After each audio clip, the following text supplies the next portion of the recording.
예수님을 사랑하신 분만 아멘 합시다. 아까 우리 준비하는 그 기도 모임에서 우리 홍경아 부장 선생님하고 얘기를 나누는 가운데 정말 그렇구나. 복음은 심플하지. 우리가 예배를 드리는 것도 심플하고 믿음으로 사는 것도 심플하다. 왜냐하면 회개하라면 회개하는 거고 말씀으로 살려면 말씀을 사는 거고 우리가 예배 드리는 거 우리의 어떠함이 아니라 하나님을 찬양하는 거고 하나님께 기도하는 거고 그러면 다시 하나님이 영광 받으시는 거고 너무 단순한데 내가 복잡하게 만드는구나. 내 마음이, 내 생각이, 내 경험이, 내 감정이. 그래서 우리가 예배 드릴 때 그냥 단순해졌으면 좋겠다라는 것을 말씀을 들으면서 저도 좀 더 깊이 깨닫게 돼서 우리도 이 예배를 드릴 때 또 믿음으로 살 때 단순해졌으면 좋겠습니다. 하나님이 말씀하셨으면 그대로 하면 되고 하나님의 말씀에 내가 조금 아니다 하면 회개하면 되는 거고 하나님을 예배하는 게 뭐다? 찬양하는 거고 기도하는 거고 그냥 그렇게 심플하게 복잡한 것은 내어놓고 우리 그렇게 예배를 드리셨으면 좋겠습니다. 마가복음 9장 23절에서 이렇게 말씀하십니다. 예수께서 이르시되 할 수 있거든이 무슨 말이냐? 믿는 자에게는 능히 하지 못할 일이 없느니라. 이것도 정말 심플해야지 믿을 수 있는 말씀입니다. 할 수 있거든이 무슨 말이냐? 믿는 자에겐 능치 못함이 없다. 이거는 예수님이 우리에게 직접 말씀하신 것입니다. 그러니까 믿음이 있는 자는 능치 못할 일이 있다 없다? 없다 라는 게 예수님의 말씀이에요. 그러니까 믿음의 사람은 하나님의 것을 경험해야 하고 하나님의 것을 누리며 살아야 합니다. 그런데 여기서 중요한 것은 믿음은 나의 믿음이 아니라는 것입니다. 나의 믿음, 나의 확신. 그냥 뭔가 물 떠놓고 막 어떤 사람이 막 비는 것처럼 이렇게 될 거야. 너 긍정적인 사고처럼 막 이렇게 될 거야. 저렇게 돼야 돼. 그런 나의 확신, 내 경험이나 세상의 지식으로 생긴 것이 아니라 믿음은 하나님을 믿는 것이요. 그분의 말씀을 믿는 것입니다. 그래서 믿음이 생기기 위해서는 이렇게 말씀하고 있습니다. 로마서 10장 17절 함께 읽겠습니다. 시작. 믿음은 들음에서 나며 들음은 그리스도의 말씀으로 말미암느니라. 믿음은 들을 때 믿음이 생깁니다. 믿을 때. 그러니까 이것은 잘 생각하셔야 돼요. 하나님의 중요한 방법입니다. 믿음은 어떨 때 생긴다? 들을 때. 그러니까 듣는 게 중요하다 아니다? 중요한 거예요. 내가 무엇을 듣느냐가 너무너무 중요해요. 그러니까 내가 이 세상에서 그러니까 어떤 말을 많이 듣고 있느냐를 한번 점검해 봐야 합니다. 부정적인 이야기를 들으면 나의 믿음은 부정적이 돼요. 세상적인 이야기를 들으면 들을수록 나의 믿음은 세상적으로 변화될 수밖에 없습니다. 그래서 제가 고등학교 때는 헤비메탈 음악은 들으면 안 된다 막 그런 게 있었어요. 그 봄이 있었습니다. 절대로 듣지 말고 너희는 CCM만 들어야 한다 막 그런 게 있었어요. 왜냐? 들으면 들을수록 그 음악에 빠지고 듣는 것에 믿음이 생기도록 하셨기 때문입니다. 하여튼 들어야 믿음이 생기는데 그 믿음은 무엇이냐? 그리스도의 말씀. 그 말씀을 들을 때 하나님의 믿음, 하나님이 주시는 것, 그래서 그 말씀으로 하나님의 믿음이 나에게 생긴다라는 것입니다. 그런데 여기서 한 발자국 더 나아가서 듣는 것으로 끝나면 반쪽 믿음이 되는 것입니다. 듣는 것으로만. 내가 열심히 그리스도의 말씀을 듣고 하나님의 말씀을 들었어요. 그런데 나만 알고 있는 믿음, 경험하지 못하는 말로만의 믿음은 그냥 반쪽의 믿음이 될 수밖에 없다는 것입니다. 그렇게 말씀이 실제가 되려면 믿는 자가 능치 못함이 없음을 보기 위해서 우리가 해야 할 것은 계속해서 나누고 있지만 기도해야 합니다. 믿음이 온전한 믿음, 경험되어지는 믿음이 되기 위해서는 기도하는 것, 이것이 우리에게 하나님이 말씀해주고 계시는 하나님의 방법이 됩니다. 마가복음 9장을 보면 한 아버지가 귀신 들린 자기의 아들을 데리고 옵니다. 그런데 그때 예수님이 마침 그 자리에 계시지 않았어요. 그래서 예수님의 제자들에게 그 아버지가 말합니다. 내 아들이 지금 이 상태가 이런다. 내 아들 좀 고쳐달라. 그런데 이 제자들이 고치지 못하는 거예요. 아무 문제를 해결하지 못하는 겁니다. 그래서 그 마침 예수님이 오시자 이 아버지가 예수님께 고자질을 합니다. 당신의 제자들 당신과 함께 있다고 해서 뭔가 특별할 줄 알았는데 아니 이거 고치지도 못하고 이게 어떻게 된 겁니까? 당신의 제자가 해결하지 못합니다. 그러니까 그 얘기를 듣자마자 예수님이 그 아버지의 아들을 직접 치료해 주십니다. 그리고 그 치료를 받고 그 부자는 이제 돌아갔어요. 그리고 나서 제자들이 너무 이제 답답하기도 하고 궁금하기도 해서 예수님, 왜 우리에게는 이런 능력이 나타나지 않습니까? 예수님은 이렇게 딱 하면 되는데 왜 우리에게는 뭐 해도 안 돼요? 우리는 왜 안 됩니까? 그러니까 이때 예수님이 이런 말씀을 하십니다. 9장 29절 함께 읽겠습니다. 시작. 외에는 다른 것으로는 이런 종류가 나갈 수 없느니라 하시니라. 우리도 잘 생각을 보면 저는 물론 뭐 예수님한테 직접 하는 건 아니지만 늘 총장님하고 얘기를 나눌 때 그런 질문을 말합니다. 왜 총장님은 되고 저는 안 됩니까? 많은 목사님들도 똑같은 그런 질문을 해요. 왜 안 됩니까? 무엇이 문제입니까? 우리의 삶에서도 마찬가지지 않습니까? 어떤 사람은 경험하고 왜 내 삶에 하나님의 말씀이 체험되지 않을까?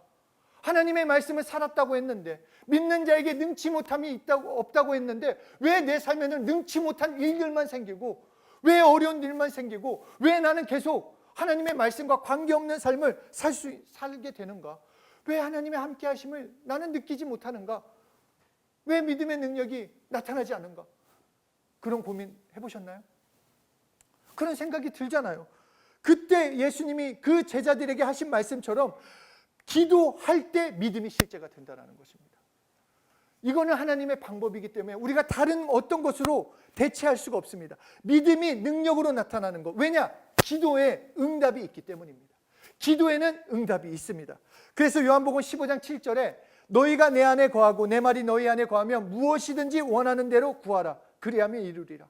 계속해서 16장 23절에서도 내가 진실로 진실로 너희에게 이르노니 너희가 무엇이든지 아버지께 구하는 것을 내 이름으로 주시리라. 그렇다면 또 여기서 질문이 듭니다.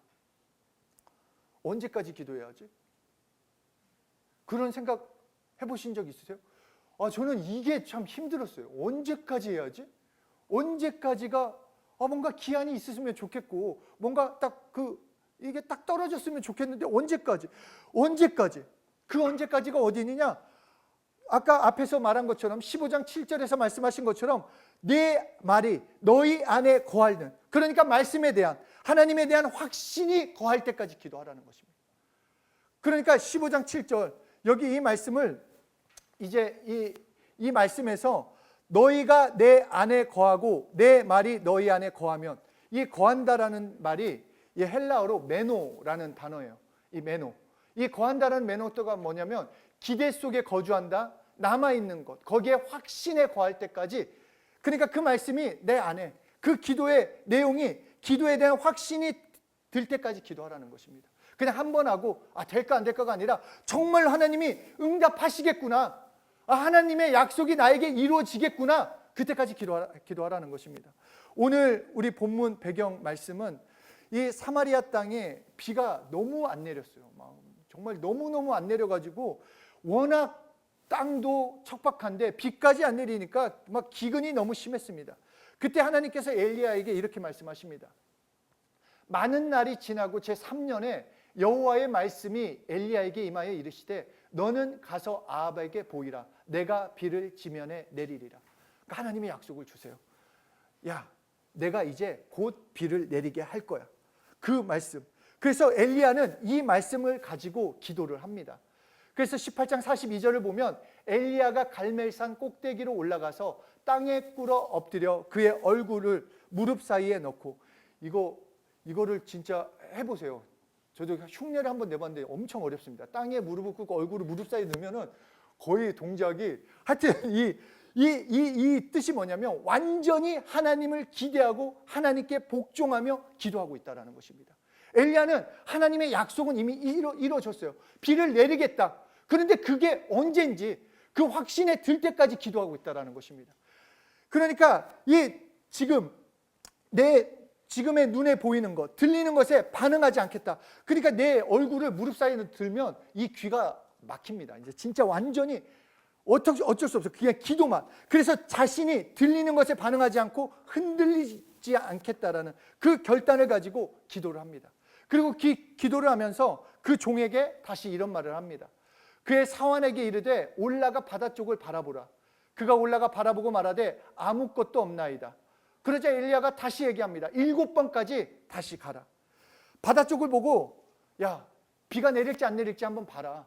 야, 어떻게 될지 한번 봐봐. 그러자 이 종이 아무것도 아무 낌새도 없습니다. 비가 내릴 그런 징조는 하나도 안 보입니다. 그러자 엘리야가 야 7번까지 가봐. 다시 가봐. 왜 7을 강조하느냐? 히브리인들의 그 숫자의 상징의 의미에서 7이라는 것은 하나님의 수이자 완전한 승리의 수를 가리킵니다. 따라서 엘리야가 사환에게 7번 확인해 보라고 지시한 것은 내가 끝까지 하나님의 응답을 받아보겠다. 자신의 결단을 그렇게 표현한 거고 끝내는 하나님이 응답하시리라는 자신의 신뢰를 표현하고 있다는 것입니다. 그러니까 엘리야는 확신이 들 때까지 기도했다는 거예요. 확신이 들 때까지.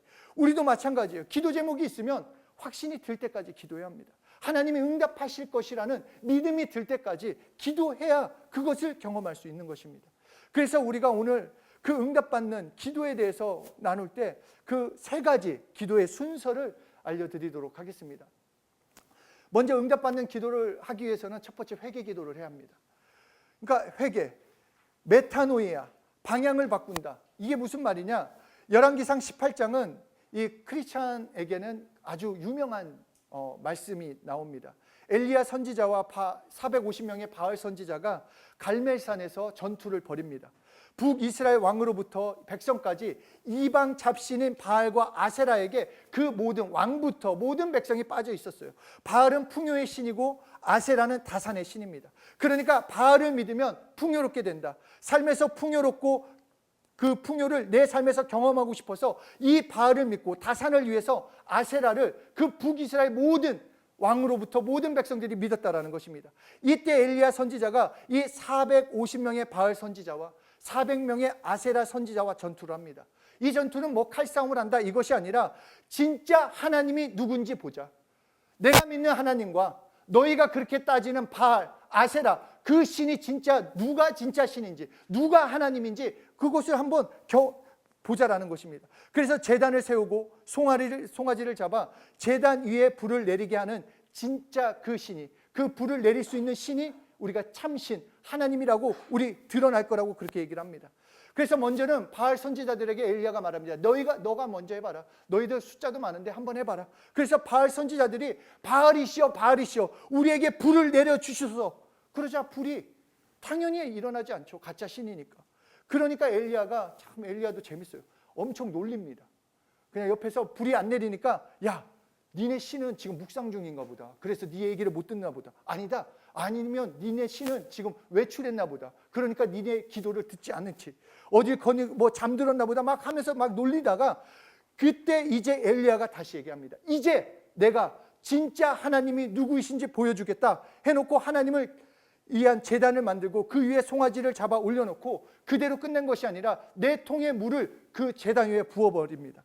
그리고 그 3번을 부으라고 해놓고 하나님께 외칩니다. 하나님이 하나님 되심을 지금 이 시간 보여주십시오. 하나님이 진짜 하나님 되심을 나타내 주십시오. 이때 불이 하늘로부터 내려와서 번제물과 제단을 태우고 하나님이 하나님이심을 보여주셨다는 것입니다. 하나님께서 18장 1절에서 비를 내리신다라고 하고 이 갈멜산 전투 후에 14장 41절에 아합에게 큰 비를 내릴 거라고 말씀합니다. 그러니까 이 중간에 이 사건이 있는 이유는 바알을 정리하는 것이 응답의 통로를 만들었다는 것입니다. 다시 말해서 우리에게 있는 바알을 정리해야 합니다. 하나님이 주시고자 하는 것들, 하늘에 있는 것들, 하나님이 주시는 그 하늘의 놀라운 그 응답, 축복, 그것을 받기 위해서는 그 통로를 막고 있는 바알을 제거해야 합니다. 내가 하나님보다 더 사랑하는 것들, 하나님보다 더 의지하는 것들. 심플하다고 했어요. 우리의 믿음은. 우리는 누구를 섬겨야 하죠? 하나님을 섬기는 것이죠. 하나님을 사랑해야 돼요. 그러면 내 삶에서 어떻게 해야 합니까? 하나님을 더 사랑하는 거예요. 하나님보다 더 사랑하고 있는 것을 회개해야 한다는 것입니다. 그렇잖아요? 사람도 마찬가지입니다. 연애 때 가장 힘든 게 그런 거예요. 여자친구가. 그래서 저 많은 그 이제 크리스찬들 중에 그 청년들이 고민의 제목은 제 여자친구가 교회 가지 말래요. 그럼 어떡하죠?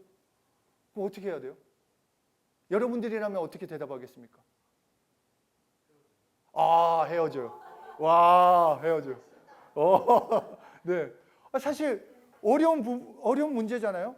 근데 저도 사이리 쪽에 한 표입니다.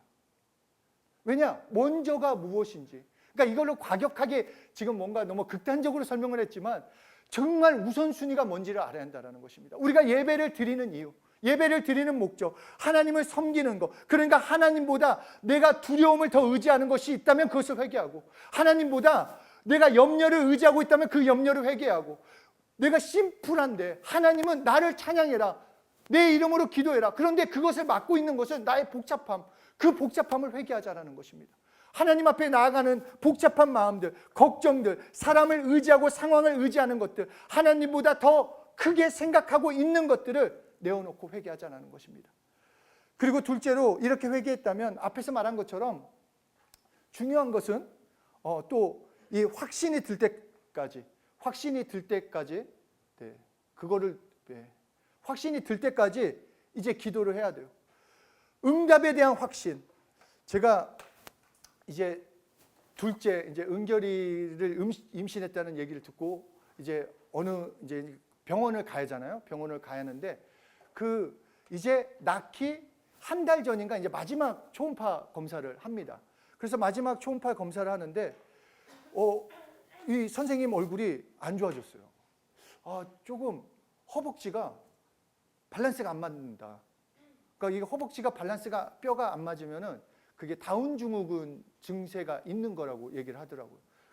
그래서 이거는 조금 문제가 있다. 이렇게 얘기를 했어요.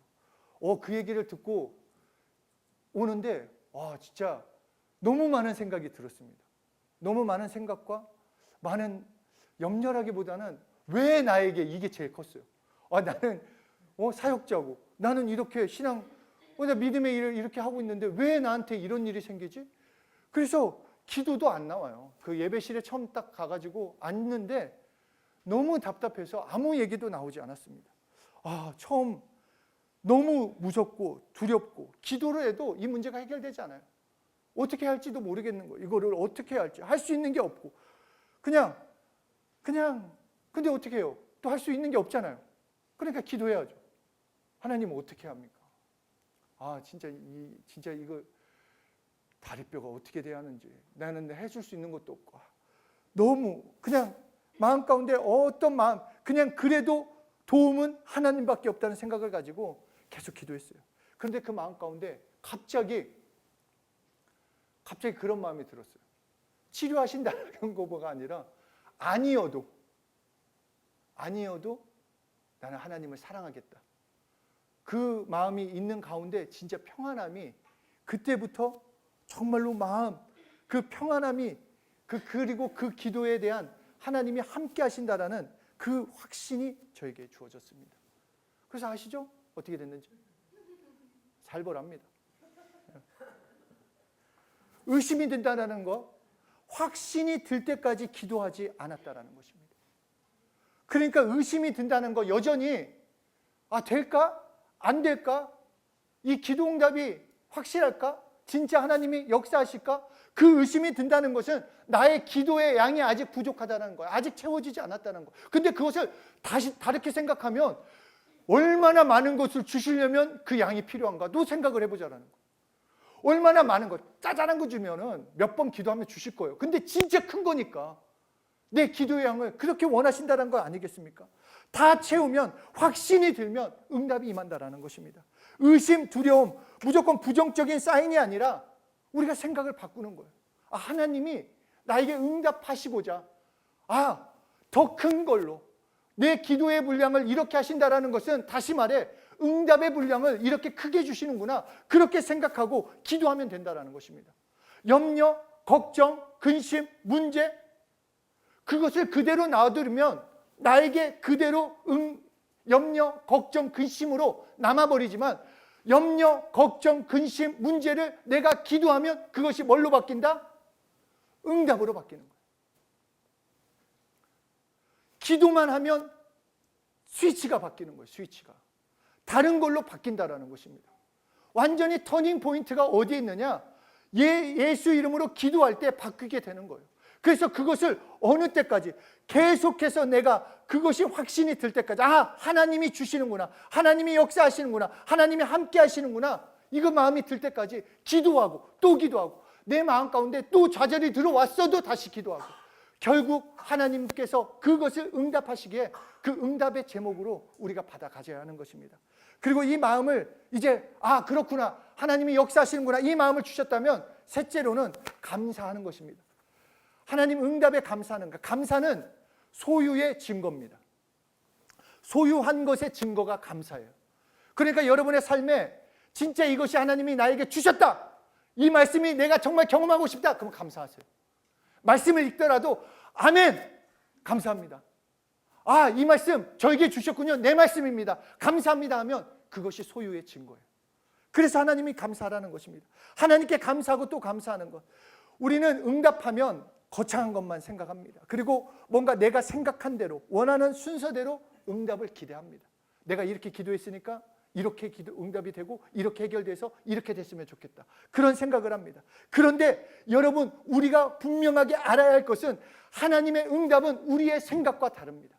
하나님의 응답은 우리의 수준보다 높습니다. 물론 우리의 뜻대로 우리가 원하는 방향대로 해주실 수도 있지만 아닐 수도 있어요. 왜냐? 더 큰 것을 주시기 위해서. 그리고 하나님은 우리를 그냥 내버려 두시는 것이 아니라 지금도 일하고 계시기 때문에 우리가 응답에 대한 확신을 갖고 포기하지 않고 나아가기만 하면 되는 것입니다. 열왕기상 18장 44절 우리 함께 읽겠습니다. 시작. 7번째 이르러서는 그가 말하되 바다에서 사람의 손만한 작은 구름이 일어나이다. 이제 엘리야가 계속 기도하면서 사원을 보냈어요. 사원을 보내자 7번째 이르러서 이제 사원이 얘기를 합니다. 저 멀리, 아주 저 멀리 손바닥만한 구름이 떠올랐습니다. 이때 이제 엘리야가 한 거예요. 역사하시는구나. 그 손바닥만한, 그러니까 엘리야처럼 확신을 가질 때까지 기도하는 사람에게는 손바닥만한 구름이라 할지라도 그 구름을, 그 작은 구름을 볼 수 있다는 것입니다. 다른 사람에게 아무것도 아닌 것처럼 나에게 그것이 응답인지 몰랐던 것을 그렇게 끝까지 기도하고 신뢰를 가지고 기도하는 사람은 볼 수 있다는 것입니다. 이 말씀을 제가 이게 확실히 저는 이거 간증이 있어요.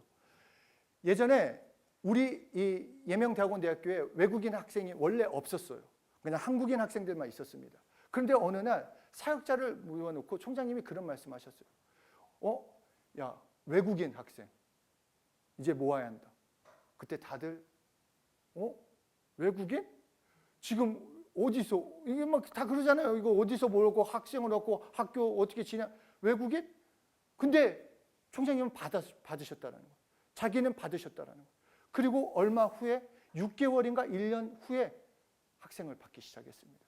그리고 지금 우리 교약처 정직원 님도 계시지만 외국인 장난 아니잖아요. 지금 밀려 있어요. 들어오고 싶어가지고 차고도 넘쳐서 지금 저희 건물 하나 또 얻어야 할지도 몰라요. 작은 손바닥만한 구름, 아무도 못 봤는데 기도한 사람, 확신이 든 사람은 그걸로 봤다라는 것입니다. 마찬가지예요. 끝까지 남들은 못 볼 수 있어요. 기도하지 않는 사람은 아예 못 봐요. 그러나 기도하는 사람, 확신이 들 때까지 기도하는 사람은 손바닥만한 작은 구름, 이게 하나님이 역사하시는구나 볼 수 있다는 것입니다.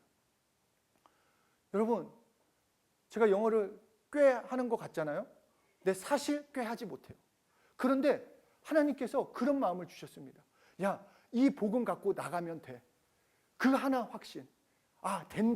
된다. 이 마음 가운데 정말 그 뜨거운 불같이 주셨어요. 그래서 그걸 가지고 갔어요. 진짜 그냥 원고 이런 것들 다 영어로 팝하고 뭐 구글 이거 해가지고 그냥 다 하고, 그 발음도 그거 있잖아요. 이거 누르면 발음 해주잖아요. 그거 막 흉내 내가지고 해가지고 가서 대박 났습니다.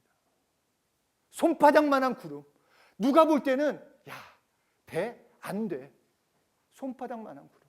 기도하면, 끝까지 기도하며 확신을 들 때까지, 확신을 가질 때까지 기도하면 우리는 응답을 받습니다.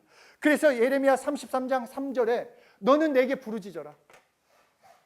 너는 내게 부르짖어라. 이게 하나님이 우리에게 말씀하시는 거예요. 너는 내게 부르짖어라. 내가 내게 응답하겠다. 다른 사람이 응답하지 않습니다. 우리의 응답은 하나님이 하십니다. 그렇기 때문에 하나님께 기도하는 거예요. 우리의 삶에 하나님의 응답이 필요하잖아요. 하나님의 도우심이 필요한데 하나님께 구해야 합니다. 하나님께 아뢰을 때, 하나님께 부르짖을 때 내가 알지 못하는 크고 은밀한 일을 내게 보이리라 우리에게 약속하고 계십니다. 하나님은 분명히 응답하십니다. 믿는 자의 특권이 기도입니다. 믿는 자의 특권. 삶에서 응답의 그 재미를 누리셔야 합니다. 왜냐? 응답하신다고 했기 때문에. 기도하면 응답하십니다. 확신이 들 때까지 기도하면 응답하십니다. 기도의 분량이 채워지면 그 응답의 그 분량을 우리 모두가 체험하게 되는 것입니다. 언제까지? 확신이 들 때까지. 끝까지 예수 이름을 부르고 하나님께 기도하면 그 기도를 통해 능력 있는 삶을 우리는 살 수 있게 됩니다. 하나님이 약속하셨기에 하나님께 끝까지 부르짖어 응답받는 우리 그런 인생들 되시길 소원합니다. 정말 응답은 누가 주신다? 그러니까 우리는 심플하게 누구한테 구하면 된다?